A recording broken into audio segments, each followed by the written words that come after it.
Happy Tuesday. Thank you. Appreciate every one of you. I know how busy you are for taking your time to join us for this fun little jam session. And man, I brought a powerhouse team. Gary, thank you for dropping your note. Do me a favor, guys. Great opportunity. If we were all in person, we'd be high-fiving, shaking hands, handing out business cards. Drop your LinkedIn profile in the chat. Drop your website in the chat. We would love to know where you're coming from. And again, connect with, you got a bunch of new besties on the program here. So speaking of besties, I'm going to do a couple intros here. So man, Lori, it's been way too long. So thank you for joining us today. We have Lori Hybe, founder, CEO, marketing extraordinaire from Keystone Click, coming to us from Milwaukee. Lori, good morning. How are you?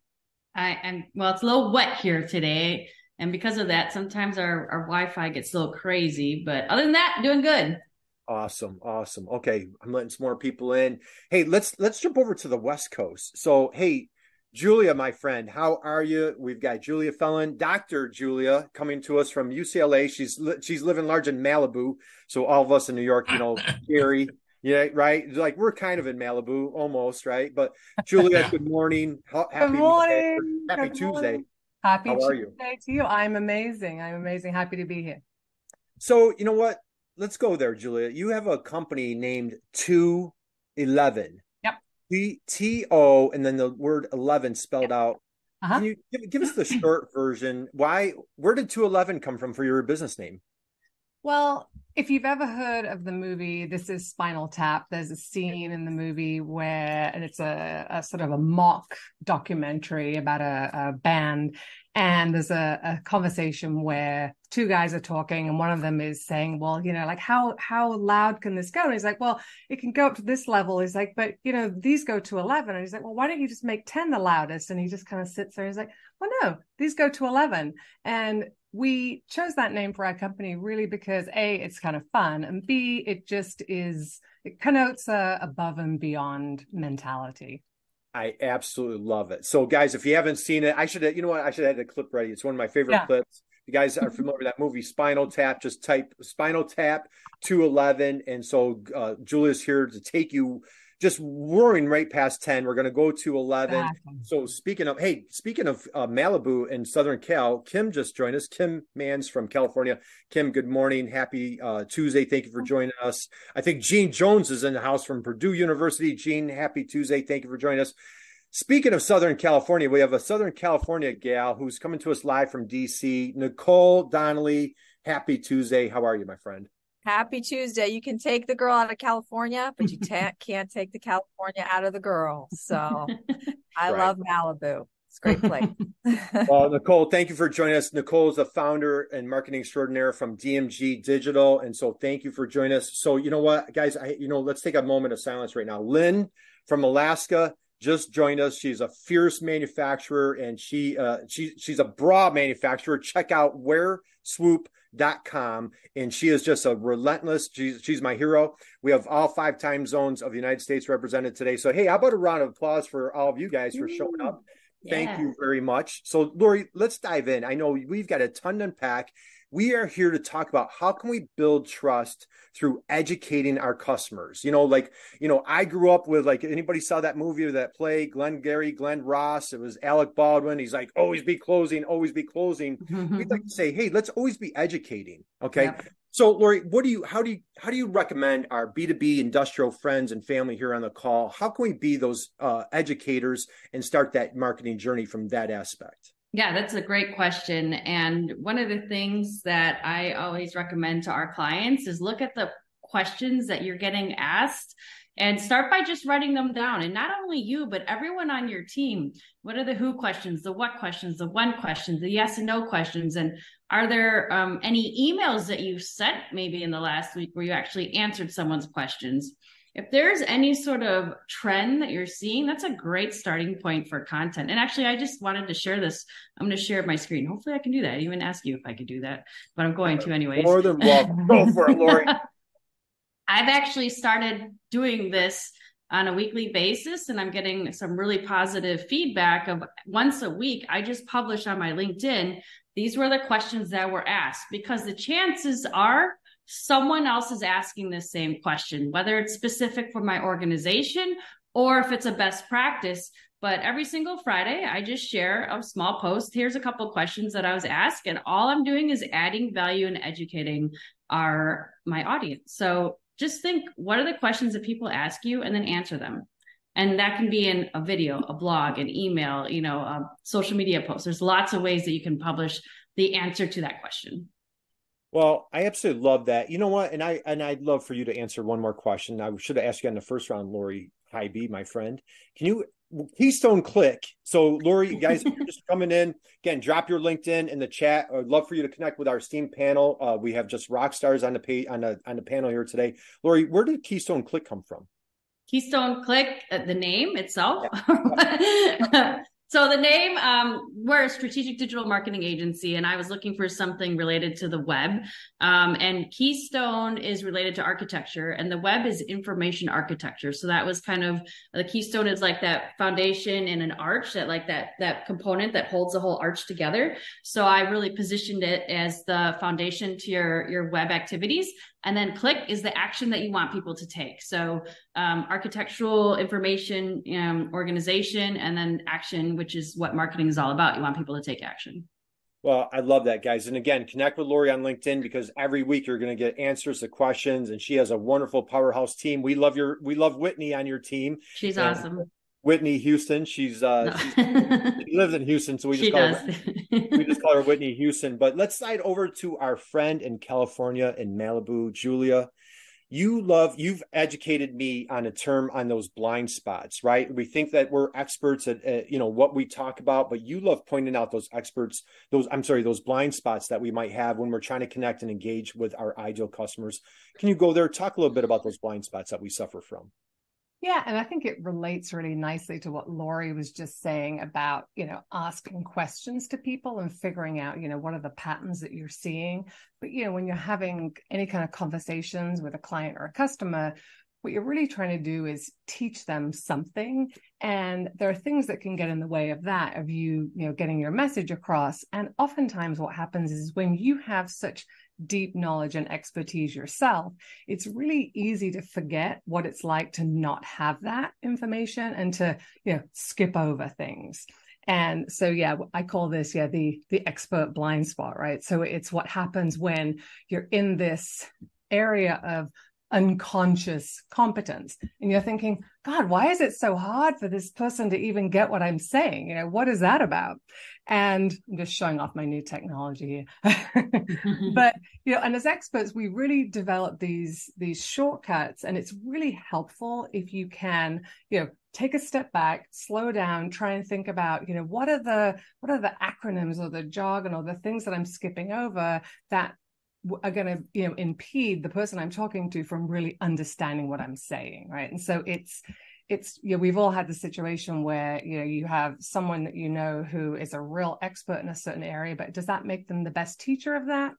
Oftentimes not, because all of the components, skills, and knowledge that go into being an expert at something, they become really automatic and unconscious to us. It's like driving or something. You get into a car, you do a million things without actually really thinking about it. And only when you start to think about, how can I teach someone how to drive, or how can I explain to somebody some complex process, do you start to realize, like, oh, yeah, there's a whole bunch of things that for a novice, they are filling up their whole brain. And for me, I'm just automatically doing them. So it's really about taking a step back, slowing down, and trying to figure out, how can I even document the steps that I'm skipping over, or the things that I might skip over. So then when I'm talking to somebody who doesn't have the expertise and experience that I have, then you'll be able to help them to develop that without leaving them thinking like, I have no idea what this person is talking about.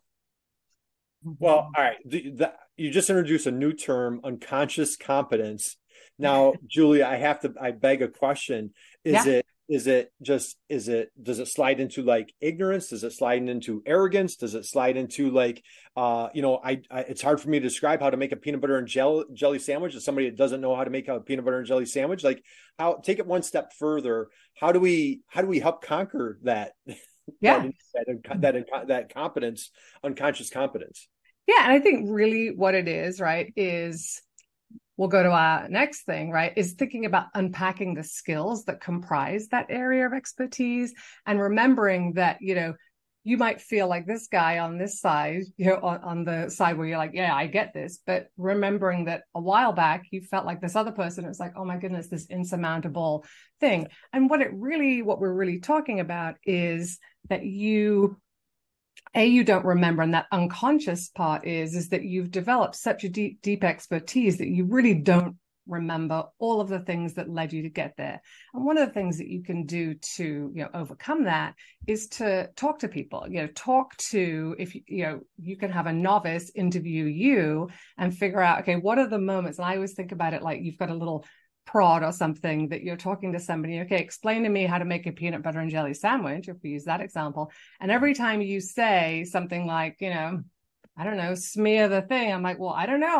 Hold on a second. I don't know what that means. Right. And so I can poke you with my little prod and slow down. So we can have these dialogues between experts and novices that we can, record and document that can really help us to articulate all of those different steps. And then those can be used to craft our teaching and learning experiences because we have identified them. Well, thank you. I love that clarification. And a bunch of our friends, we got Mike Henderson here and Gary and Lynn. I know, like when I've done when I start geeking out on SEO, hey, Curt, you got to bring it down a little bit. So I absolutely love what you're saying, Julia. Nicole, let's get you in the game here, my friend. I know you've got a busy day. So Nicole's at Content World Marketing Conference in Washington, D.C. today. Took a little break from the conference to join us here. Nicole, let's talk about what are some things that a great teacher and a great salesperson have in common? Oh, yes. Love this question. And just to add on to what Julia was saying about, really trying to, consciously understand, kind of where you might know too much and kind of back it up. I think it really, really goes to how well do you know your audience? How well do you know your customer? Do you understand what their motivations are? Do you understand the context of what it is, where they're at? And I think as marketers, as business leaders, we really need to really pay attention to knowing who our audience is and where they're at. And that can really help us, to Julia's point, be able to step back and get to their level. If we have some empathy for where they are, that starts with asking a lot of questions. But when I think about like teachers and salespeople, right? Great marketing is great sales at scale. And as I was thinking about this, I was thinking about my 6th grade teacher. His name was Mr. Larson. Okay. I loved Mr. Larson. He was my favorite teacher. I might have had a little bit of a crush on him. He was awesome. He had an awesome beard. And I'll never forget him. And when I think about Mr. Larson, what made him a great teacher, it wasn't that he stood up in front of the class and said, I know this, and this is why I'm such a great teacher. And these are all my certifications and awards I've won. And look at how amazing I am, right? And I think a lot of times, especially in manufacturing, that's like the go-to is you want to talk all about your product, all about the benefits, all about how amazing you are as a company, as a product, right? But what I loved about Mr. Larson was that he cared about me.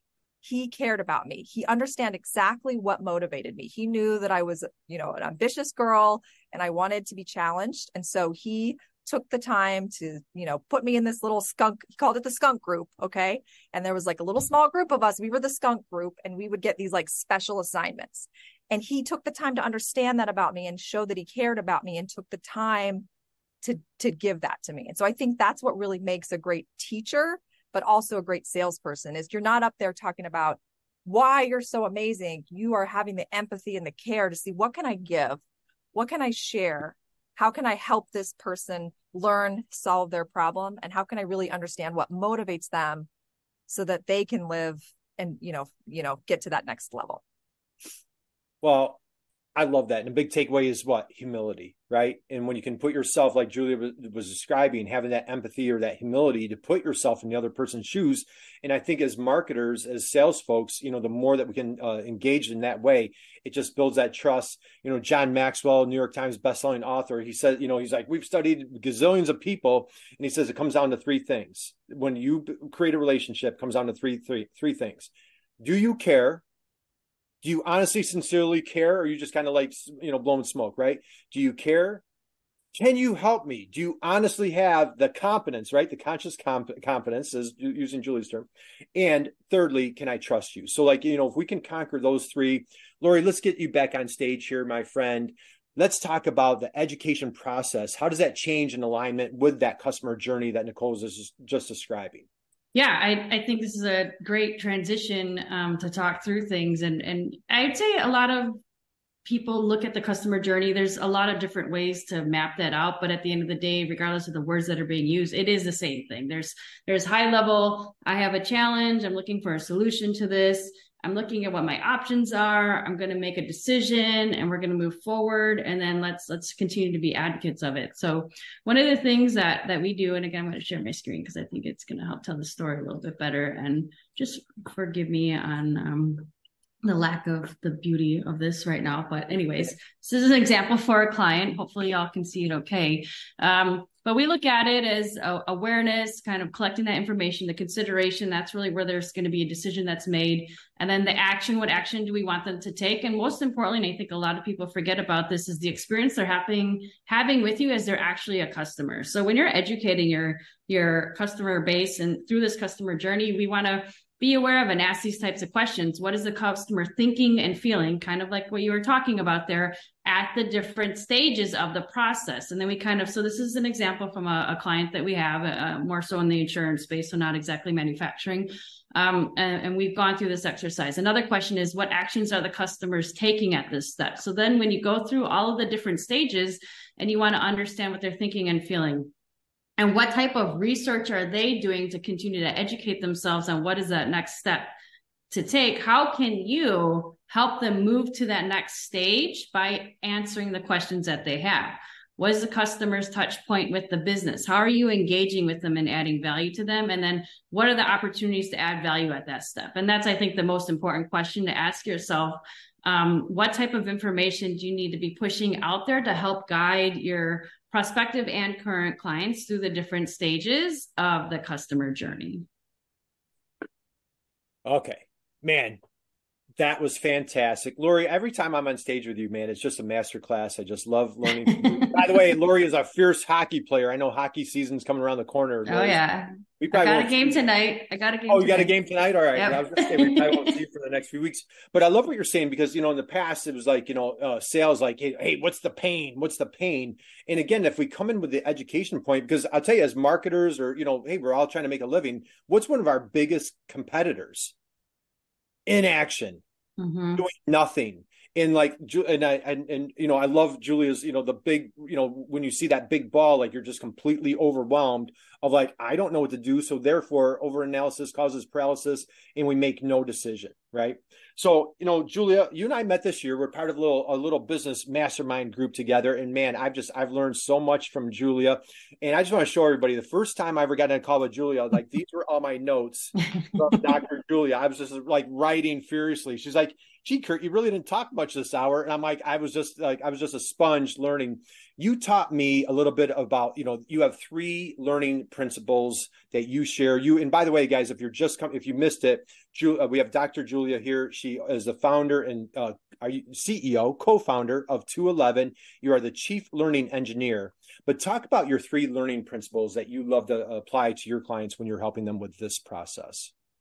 Yeah, and I think that when we think about learning, we can really step back and think, we need to do everything that we can to create a good context, a good environment so that there's a nice alignment between what we want someone to learn and their ability to learn it. So in any situation, if you're distracted by something else, or if the materials that you're, engaging with are just confusing or any of those things, or if you're talking to somebody who is talking way over your head, then it doesn't matter how great any of those things are, you're not going to be able to take it in and learn anything. So we really need to always be thinking about what's that context in which people are learning and how can we make it the most productive and effective and efficient. So the first thing is really that we learn better. And this goes back to Nicole's story about Mr. Larson, I think it was, that, we learn when we trust and feel supported and connected and accepted by people around us, right? And so if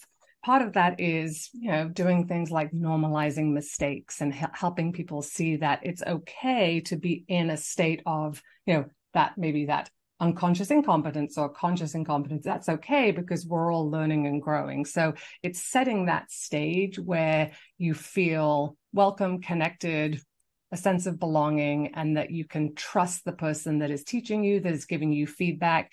Because if you don't have any of those things, then part of your brain that you need to be engaging in the learning is going to be, thinking about something else. Oh, this teacher doesn't like me, or I really am no good at math, I shouldn't be here, and all of these different things. It's just a distraction. So that's one thing that's really, really important to think about.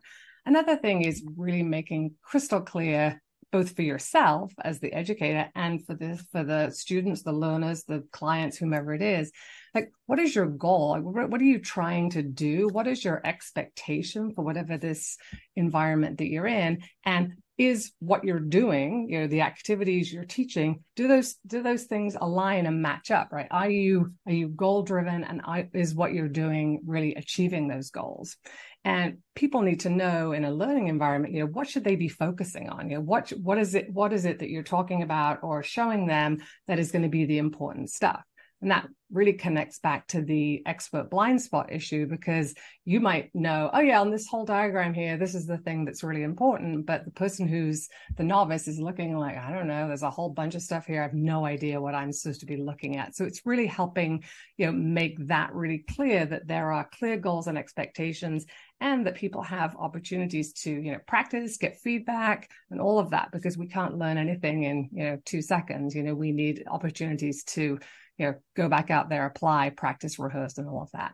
And the third thing, again, connecting back to expert blind spot, is really, we have to model the world of the person that we're trying to teach, or the learner, or the client, the student.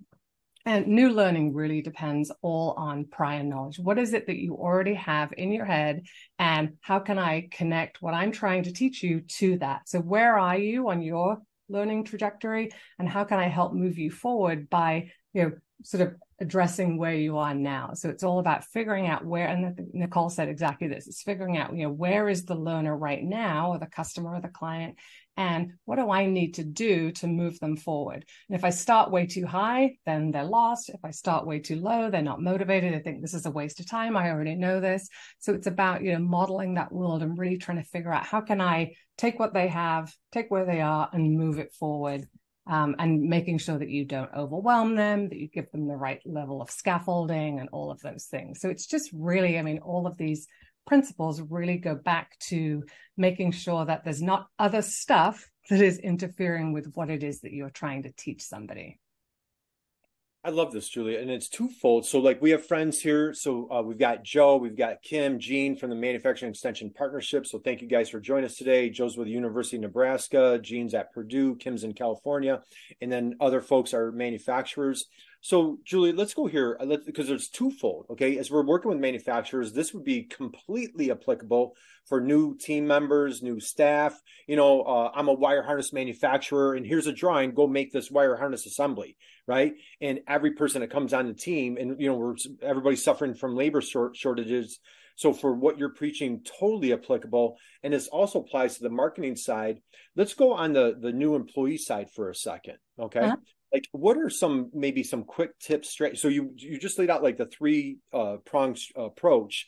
What are some other, what's another deep dive that you could share with folks today, that a new employee just came on the team today? What's another step that you could apply that help that new person? Well, I think, in any situation, you could think of a new person in a company just in the same way, excuse me, as a new student comes into your class, right? It's the same situation. They're in a new environment, and all everyone is thinking about is, do I belong here? Am I welcome here? Is this the right place for me? Can I even do this? Is this, have I been, tricking everybody for this whole time? And now I've just got this job and I have no idea, what's happening. And so, if we think about making people feel welcome, that, even just simple things like, do they have a desk? Do people know that they're coming? Is it that they just wander in and everyone's like, who are you? So do people know they're coming? Do they have places to sit? Have you given them the tools that at least get them started and what they're about to do? All of those things can impact that feeling of belonging and connectedness. And then, if we think about goals, giving people, small wins at the outset. So, even if you have a longer term goal for an employee, at least giving folks a, something that is tangible and doable that will allow them to see like, okay, I can do this. This job is aligned with my strengths. And again, having conversations with people too, like figuring out, where are they? What are their hopes and dreams within the organization?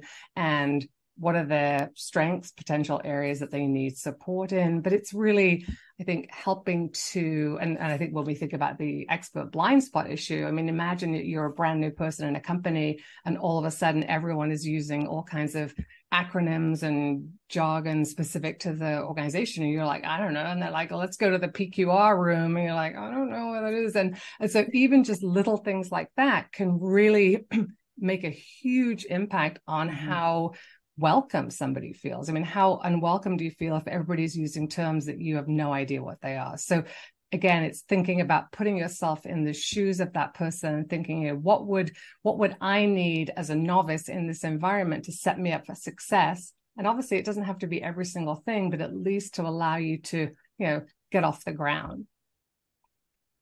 Okay, we've had multiple drop the mic moments. I know what everybody thought on this one. I have never thought of when a new employee comes on a shop floor, it's like a new student in class. I think when like that, I just had a little aha. I don't know if everybody else did, but maybe for our MEP folks or for anybody working with manufacturers, share that one, because a lot of times it's like, we just need a body on the floor, throw them over there and just show them how they use that machine. And I love, you're talking about being welcoming, building that trust, goals, and modeling it to fit that person. So thank you. That was absolutely brilliant. And that's why you're here today. Thank you, Dr. Julia. My friend, Nicole, let's get you back into the party. You are the marketing guru. So let's kind of package this together. How about some examples of common topics? I know like you're fiercely about this. That book, They Ask, You Answer. Mm-hmm. Talk about some of the common topics that manufacturers can teach their customers that have worked well from your perspective. Yes, we call them the top 5. And so if you're trying to just get started and figure out how do I get started with just creating content, where do I even go, just because it can feel very overwhelming. I remember when I first started doing content marketing, working inside of a manufacturing company, I was completely overwhelmed. Where do I start? How do I begin? And so these topics have been proven time and time again to be just really great at resonating with customers. And why? Because they answer the top 5 questions that customers are asking over and over and over again. And so this is really a great way for you to scale your sales team, right?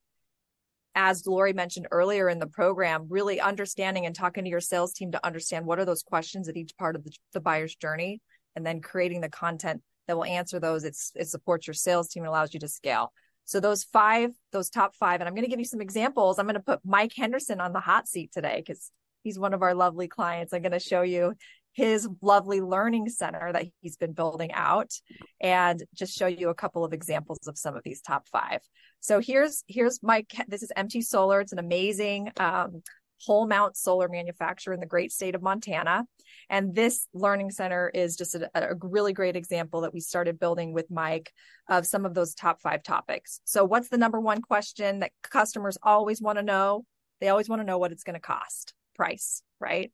Price is what they want to know. So that is the number one question again and again we get from customers here on Mike's Learning Center. We have a great article here on, how much does this cost, right?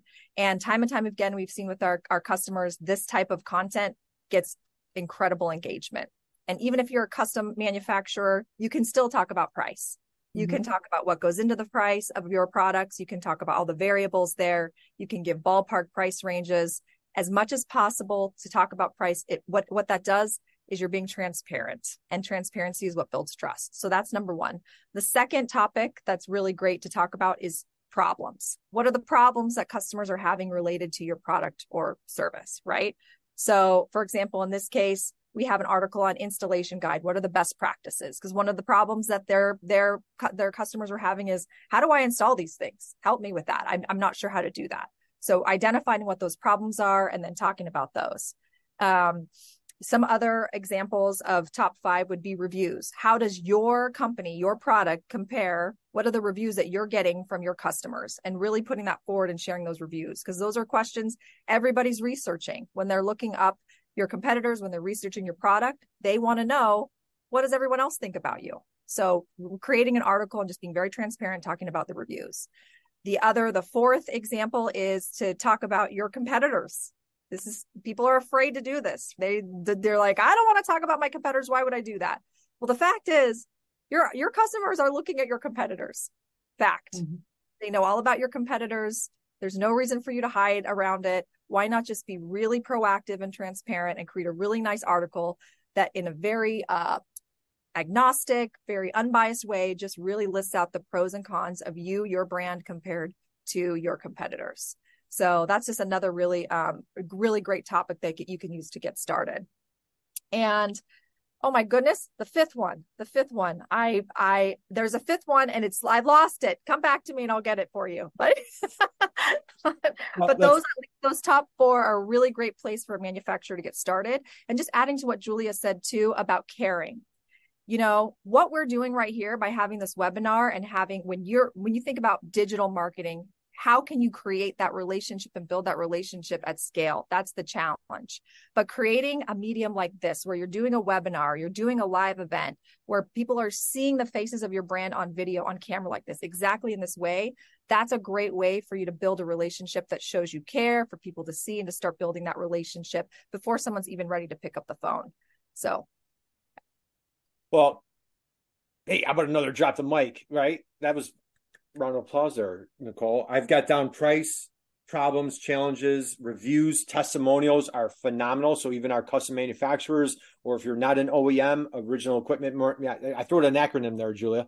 So if you're not an original equipment manufacturer, you're like, boy, we've got tons of reviews. But if you're a custom manufacturer, man, get those testimonials. That's a great way to go. And of course, talking about your competitors, always a little bit uncomfortable. But, hey, in this marketing world, a lot of us are really deep friends. We have great friendships and there's some overlap amongst us. But man, we're just all rooting each other on. There's just an enormous amount of business and we don't want to be everything to everybody. Let's stay in our lane, stay in our niche and do the best that you can and have a nice deep bench of other subject matter experts or other folks in your field that you can refer to, because man, that makes you look like a rock star. Nicole, last one I'd like to throw in there. So anybody that's gone through our training, we love talking about our RICs, right? Those ridiculously important keywords, and they help you provide that guide, right? How can you get like that really deep, rich, the official solar panel installation resource guide, or, whatever your topic is, whatever you're doing that's making the world a better place, turn that into a really robust guide. All right, let's come back to the hockey player. Lori, how you doing? Lori, you're going on a big trip this week. Where are you going this week? I'm leaving for Croatia. Like in 48 hours, right? I'm not packed yet either, but that's okay. I'm like, man, why did you volunteer? This is priority. Well, thank you for joining us. And so, Lori, when I started doing cohorts a couple years ago, so I don't know, Gary, Mike, you might remember Lori from 2021, we hooked up. And so, Lori, I'm just so thrilled and honored to have you back. Let's dig in here. All right. What does taken education combined with, we did a thought leadership jam session a few months ago, had a really robust crowd. We did it with our mutual friend, Allison DeFord and Wesleyan. But how about educational and thought leadership approach to your marketing? What does that ultimately do for your business? Go there if you could, please. Yeah. First, I just want to say, Nicole's great questions that you positioned, because if you think and break those questions apart, it is in alignment with the customer journey, like how they're asking their questions. So that's fantastic. But that being said, with the customer journey, the ultimate end game we all have is sales, right? We want new customers, and that's the number one priority. And not only have I seen our clients experiences, but I've personally experienced it. And what it does is it changes the sales game. It changes the sales process. I'll never forget this, and I love it, the story, but I was on a prospective, new business call, and I was going through my normal process. And this is where I had this big light bulb moment where the client ultimately said, Lori, you don't need to sell to me. I already want to buy from you. I already trust you. The information, the quality of the information that was consistently shared through newsletters, social media, webinars, as you were talking about here, blogs, already created that level of trust that they knew that we were going to be able to deliver what it is that they were seeking. So what it does at the end of the day is it changes the sales conversation and it helps you actually get to that close faster. Yeah, I love that. And let's see, you've been doing this for a couple of years now, right? One or two, right? 2000, 15 years. 2006 was it? 2000. So 2008. Yeah, 2008. 2008. That's right. Yeah. And 15 years. right. And I think 2008 wasn't, there was like something going on in 2008, maybe like a great recession. Yeah, something like that. So how have you grown as a entrepreneur, business owner? Like, go back to yourself 15 years ago, and like, how has your process changed? Talk about like your evolution over those 15 years. Yeah, I mean, I would say one of the things that I did my own personal self-discovery, because that really influences the business. But a core principle of mine is education, and I instill that into our organization. And that's what we really preach to all of our clients, is that we have to continue to educate and give to our community. And then the right people, the right fit clients are going to find us based on the quality of the information that we're putting out there. And that's the approach that we've really evolved to. So we have webinars. We've got a huge blog. Our monthly newsletter is all about adding value. It's not look at how cool we are. It's here's some amazing information for you to learn so you can be better at doing marketing for your own business. We've got podcasts. We've got a podcast on manufacturing. Curt's been a guest on it. Yep. Yeah. So it's all about giving. And then I'd say our approach is, people will come to us because they believe in the information we're sharing. And that's really changed the sales game at the end of the day. Yeah. And you know what? Let's talk about that. So a couple of things, guys. So you know what? Let's take a quick pause. I encourage everybody, welcome everybody. Drop your LinkedIn in the chat box if you haven't done already. This is a great opportunity. You've got, however many new best friends that you can connect with here. I'm going to drop mine. Lori, do me a favor. If you could drop Keystone Click into the chat box, I encourage, welcome everybody. Whenever Lori comes on a show, live stream, or anything I've done, she does not talk. She walks the walk. Lori walks the walk. When you go to her website, there's just a wealth of information, tons of guides, resources. I've learned so much from Lori. So again, if you're trying to take a deep dive here on a marketing standpoint, check out Keystone Click. She does an amazing job. You have this little podcast, and I call it the Wonderful Women of Wisconsin. What is the name of your podcast? A broadcast for manufacturers. So we're the broads. We talk broadly about manufacturing. I love it. It's my favorite peeps. So it's Aaron Courtney and it is Chris Harrington. So Nicole and I had the honor of meeting. We met Chris Harrington in person. Lori, we've got to come up to Milwaukee and meet you next time. Yes, love that. So we need to make that happen. But guys, check out her podcast. It is fun. Great. They attract great experts in manufacturing, and just I love what you're doing, Lori. Julia, let's go back out to Malibu. Now, are you excited? I think did the strike end this week? Did the strike finally end? I think it's meant to. I'm cautiously optimistic. And my eldest son just graduated from the American Film Institute and is an editor looking for work. So I'm hopeful that the whole industry will come back and he'll start to get some jobs. So yes, I'm hopeful, but I'm not 100% sure it's over yet.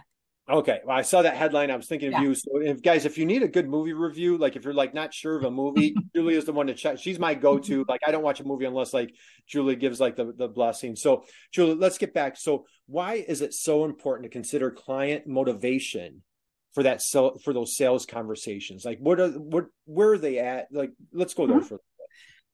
Yeah, I mean, I think if we think about learning, motivation to even engage is such a huge issue because learning is hard. That's my mantra. Learning is hard is learning.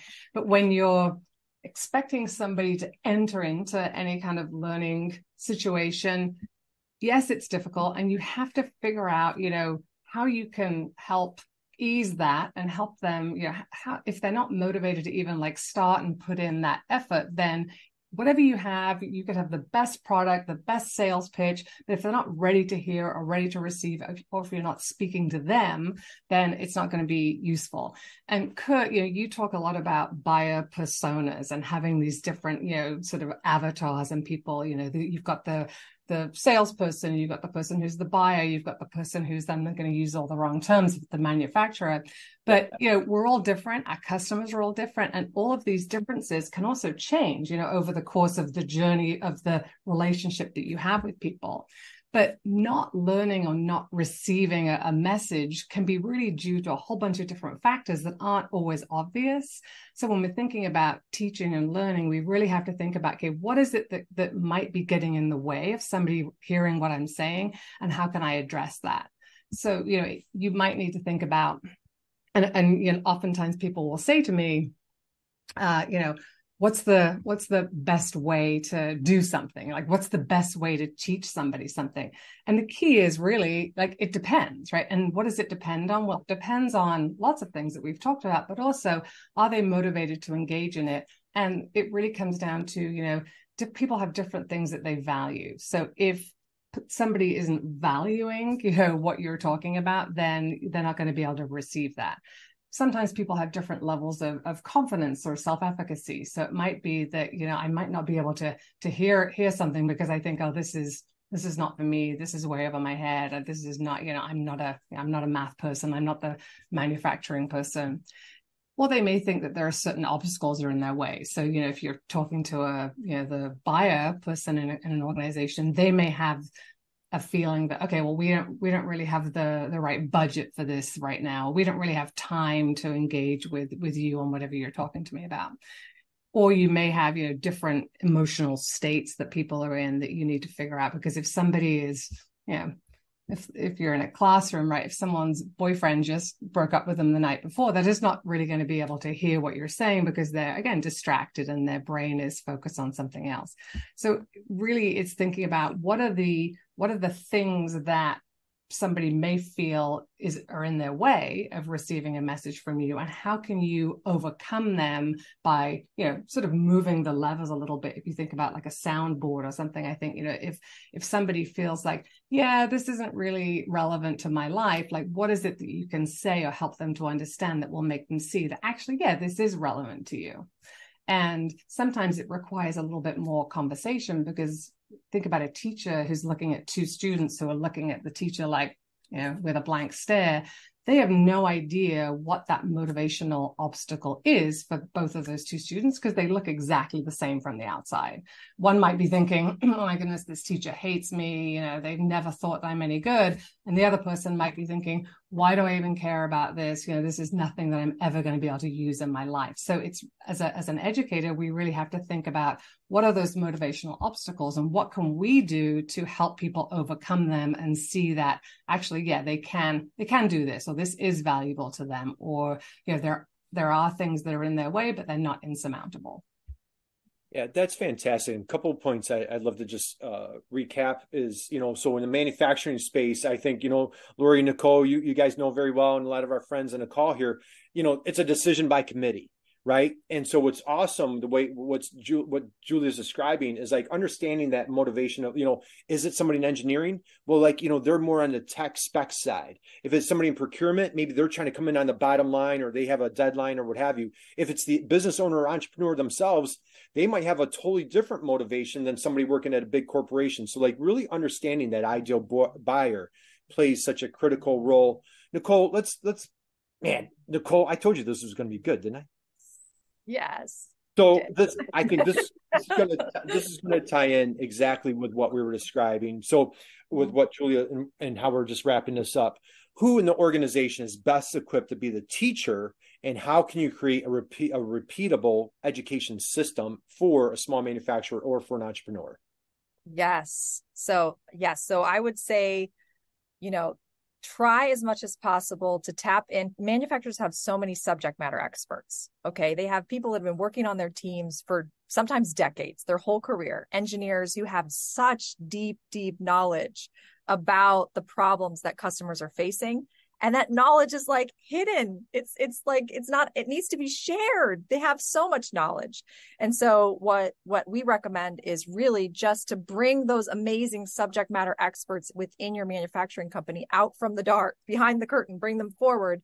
And to do that, bring someone to interview them. Okay. So rather than asking your subject matter expert to write a blog, which, come on, they do not have time. They're engineering these amazing products. When do they have time to write a blog? They don't. So what you want to do is, how can you use and maximize their time as much as humanly possible, so that it's not a big investment for them, but you can really start get that great information from out of their brains. And so we really recommend that you do an interview with your subject matter experts and have someone who doesn't have that deep expertise be the interviewer. Because then, to Julia's point earlier, they're coming to the conversation with questions that a novice would have. So it's forcing that subject matter expert who has all that deep information and knowledge to bring it down to that level for someone who's new to it or trying to understand it. So we really recommend doing that. And it's just a 30-minute interview. You can record it through Zoom very simply, where it's just asking them questions. They're answering the questions, and then you can repurpose that interview and turn it into a really nice blog post. You can break it out into shorter social media posts. So from that one interview, you can just get a wealth of content. You can turn it into video clips that you can just repurpose across all of your different social media platforms, your website, et cetera. And so being able to take that, just that short little interview and create, it's just like a value bomb. It's just a huge value bomb. So that's what we recommend. And that would include, try it as much as possible to get, a diverse group of people from the company. So it's not the same person every time, but so that people are hearing from a lot of different people within the organizations to get a sense for the whole brand and your whole, the brand voice, if you will. So yeah, that's what we recommend. And it's really like the easiest. Having done this working inside a manufacturing company, I will tell you, I've tried to do it the hard way, where I would literally try to get these engineers to write down, what they know, and it failed miserably. So everything I'm sharing with you is like complete trial and error of how I figured it out the hard way. And what we found has really worked very well. If all they have to do is come and talk, that's a much easier lift for them. I'd say, so that is fantastic. We just did a gig. We did a fun little webinar last Thursday at Purdue University. Gene's here today. And so I'm going to show an example. This was a client of ours. They just went through the training, and then what they did is then they applied it themselves. So like, I won't even take credit for it. And so I'm going to share my screen real quick, but this is a custom steel manufacturer. Can you guys see my screen? Uh-huh. So this is a custom steel manufacturer. They're located in northern Indiana. And this is my cousin, Mike Anderson. We're not really related, but I call him cousin Mike Anderson since we share the last name. But take a look what they did. They had no content. They've been selling steel for decades. I mean, and Nicole and I went on site. We visited them over the summer. And so look at this. Quick resource guide for selecting steel plates. And here's Mike. Here's more blogs. Contact the contractor's guide to selecting, structural steel supplier.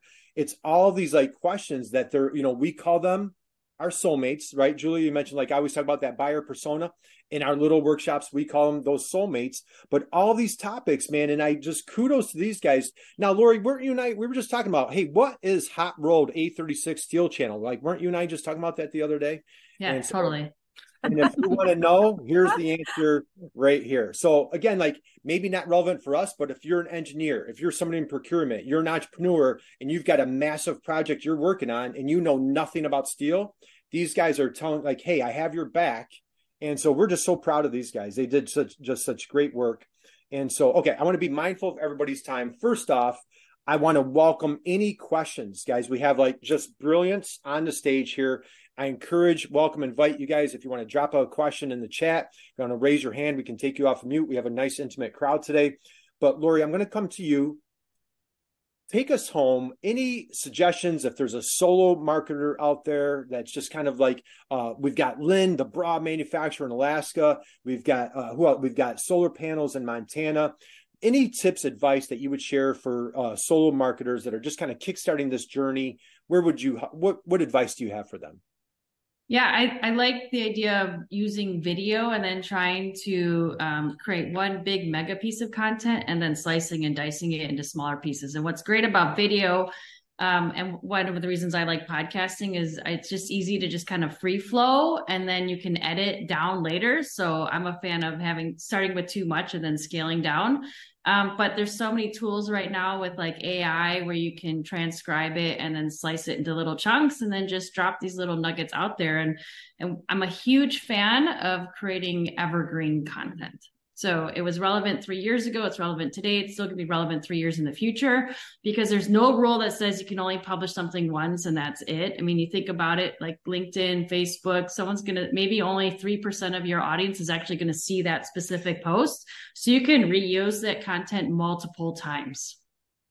Yeah, I love that. Hey, Elma's here today. So Elma comes to us through the Illinois MEP. So Elma, good morning to you. As a matter of fact, she's leaving the country next week. Maybe you guys will see each other, Lori. You guys will, I think she's heading over to Bosnia. So maybe you'll run to her. Ellen's here today. So again, guys, if you have any questions, feel free. We've got a great expert panel. You mentioned evergreen. If that is a new term, you just mentioned, hey, if it was relevant 3 years ago, it might be relevant 3 years from now.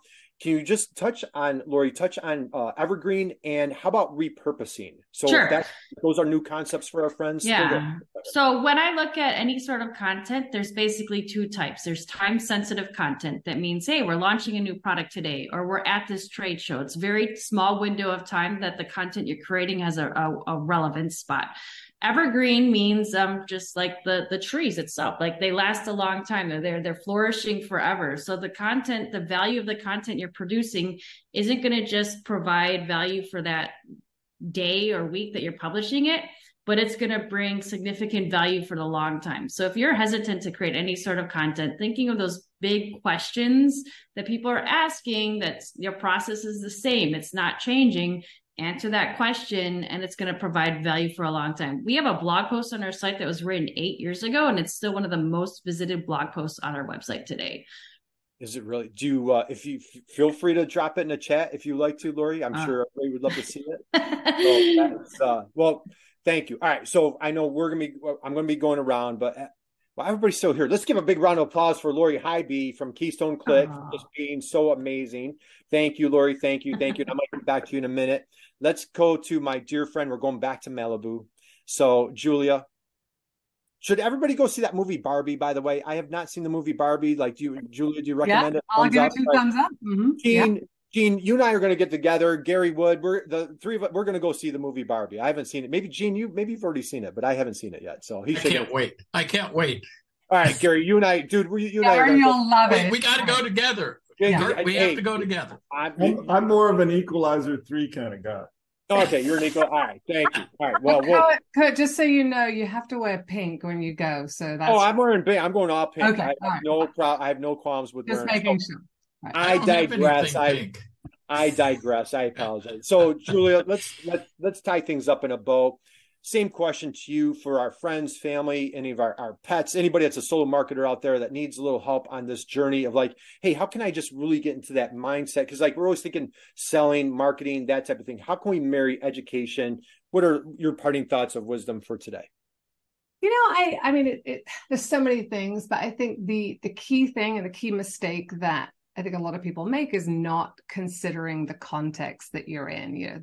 That you might create an amazing experience over here, but once you bring it into the real universe, there are all sorts of human variables that you have to think about. So I would say my big message is if you're really trying to think about how is it that people learn and how can I leverage that to make the best possible experience. And I love the example that Lori was just talking about with questions, because it really speaks to this intentionality of, if, like as a teacher, if every semester or every year you get the same questions, it starts to tell you, okay, this is a stumbling point. This is something that folks are having a hard time understanding, and I'm going to have to give a little bit more attention or a little bit more time to that. And it creates an intentionality, and again, that really can speak to maybe the teacher or the whomever is the expert has forgotten about that, has forgotten that they felt that way. So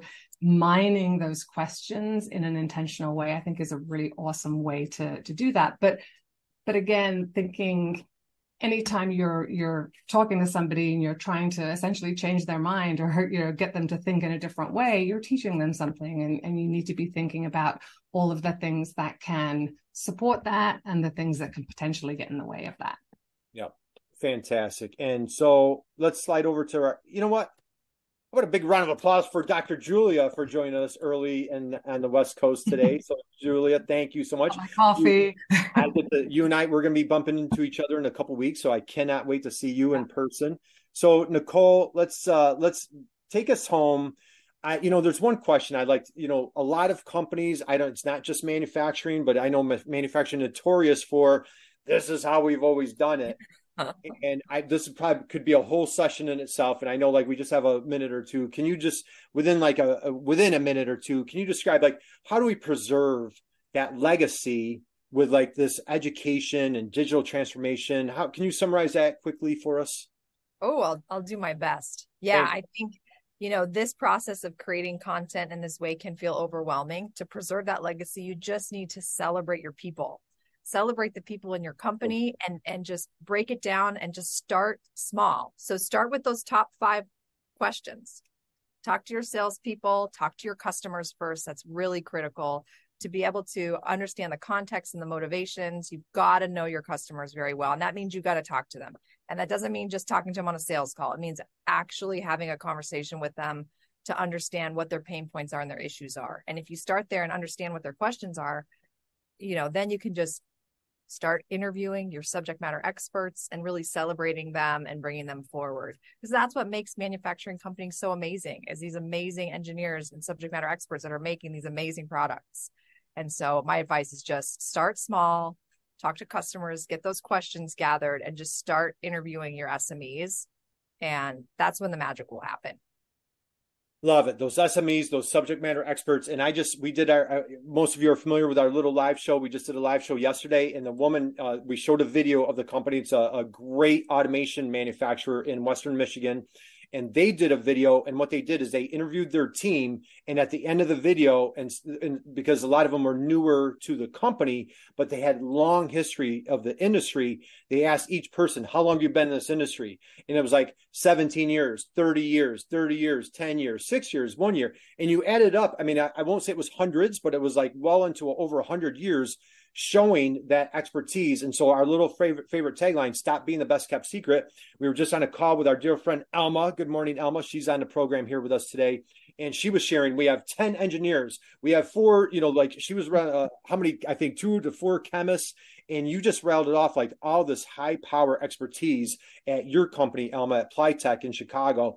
And so again, let's stop being the best kept secret. Let your customers know the brilliance that's living underneath the hood of your company. So guys, we are coming into time. Are there any questions for our STEAM panel of hey, how about a round of applause for Nicole joining us from the conference that she's at. Big taking a break here at your thank you, Nicole Donnelly. Appreciate it. DMG Digital. We want to connect with Nicole on LinkedIn. Guys, any questions as we come into the bottom of the hour? Does anybody have any questions whatsoever? We would love to attack them. I want to thank Ellen, Joel, Alejandro, who else? Mike is here today. Joyce, Teresa, Chris, Paula, Elma. Any questions, guys? Lynn in Alaska, Kelly Osborne's here. Any questions? And Gene, what'd you think, Gene? Did you have a good time today? Excellent time. Always enjoy your pulled together jam sessions, whatever you call them. It's always, always action packed and full of information. It's man, I don't know how I'm lucky enough to get these wonderful people to hang out with me, Gene, but somehow we pull it together. So it's your magnetic personality. It's one of those. I'm not sure what it is. So and I do want to tell Nicole that my 4th grade teacher was a man. His name was Mr. Larson. So I'm wondering if we had the same teacher. Did you grow up in Southern California? Levi Dickey Elementary. Barstow, California is where Mr. Larson was. Yeah. No kidding. Yeah. Maybe. Oh, what? It could be. We're going to talk. His influence is everywhere. We might have to dig into that. We got to find us, Mr. Larson. So, okay. Any Joe Roy, our friend in Nebraska, any takeaways, thoughts, feedback? What did you learn today, my friend? He's got his Cubs jersey flying today. I do. We're still in it to hunt with a week to go, so there's hope. Attaboy. So, any thoughts from our friends in Nebraska? Well, I took away a few good thoughts. I was hoping Nicole came up with her 5th question. Oh, I did. I have it. I'm so glad you.